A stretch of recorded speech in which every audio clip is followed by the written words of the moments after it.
Hello, I am Joseba from Bester Clinics, and today we are here with Dr. Carmen Tirado from Malaga, who was the medical director of Leticao for many years and now has decided to establish her own clinic.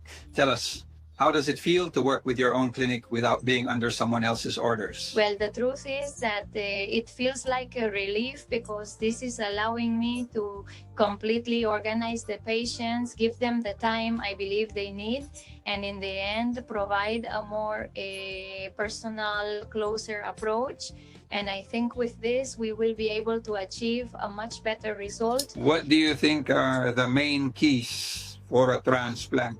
Yes, for me, the main key, among other things, is to be present throughout the entire procedure, not just during, but also afterwards for the washings, doing it myself personally, the follow-ups until the patient achieves that good result and the good density they are looking What for. are the most common mistakes in agriculture? Yes, Lo. Normally, one of the most common mistakes is wanting to lower that implantation line a lot, where sometimes it reaches the frontal muscle, then that grafted hair hypertrophies, and what is known as dull hair is created.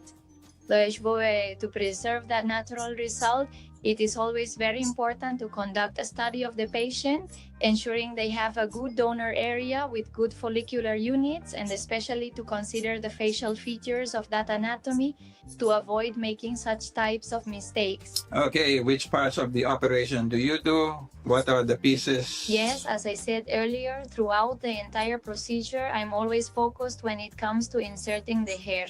If it involves making incisions with papillotomes, I do that.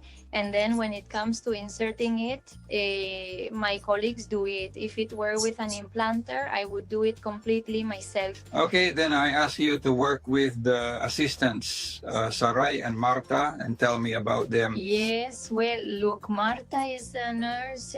She started with me a few years ago at the other clinic. She is a very good nurse and a very good hair technician. That's why she's here with me today. As for Sarai, she also started a few years ago, being very young. He's a technician with 18 years because he introduced the capillary aspect to his mother, who has been dedicated to this for more than 20 years. And so, well, honestly, they are both excellent professionals, and I am delighted to have them. All right. Okay. Well, and I understand that you usually do sessions for 1 day, but sometimes for 2. A good question, Donor. How much can you achieve in 1 or 2 days? In a single session, in a single intervention with a good donor area, we can reach about 3,500 to 3,600 graft units. Normally, when it is done on consecutive days, a bit more can be extracted because we divide it by parts from the donor area. So yes, in a first intervention, in the first session, it could be done anyway, 2,200 or so.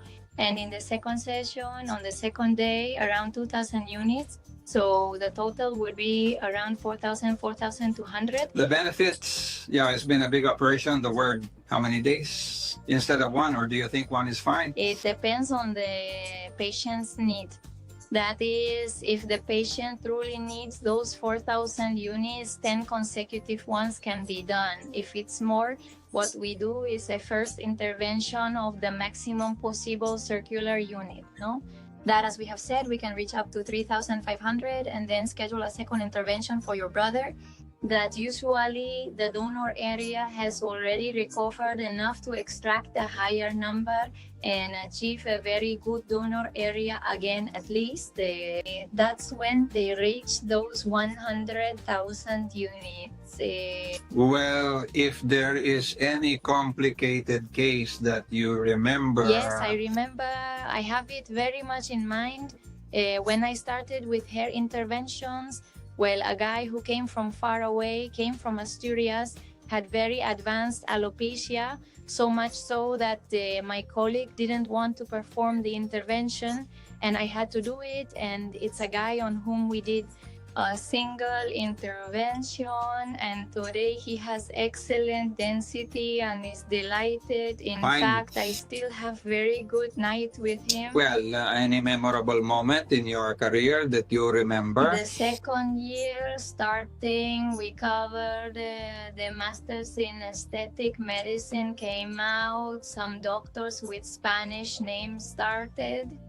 And from there, well, I became informed about hair grafting and so on when there wasn't even a master's program in Spain yet. And when I decided I wanted to dedicate myself to this, Well, what advice would you give to someone who is looking for a clinic to be able to run clinics? How did it turn out? yes, certainly ensuring that the doctor who will perform the procedure is going to be present throughout the entire process, not just the procedures, but also the checkups, and that the team performing it has enough experience to carry out a large number of procedures, surgeries, and especially for me, that is the most important thing. Okay, well, that's interesting. Thank you very much.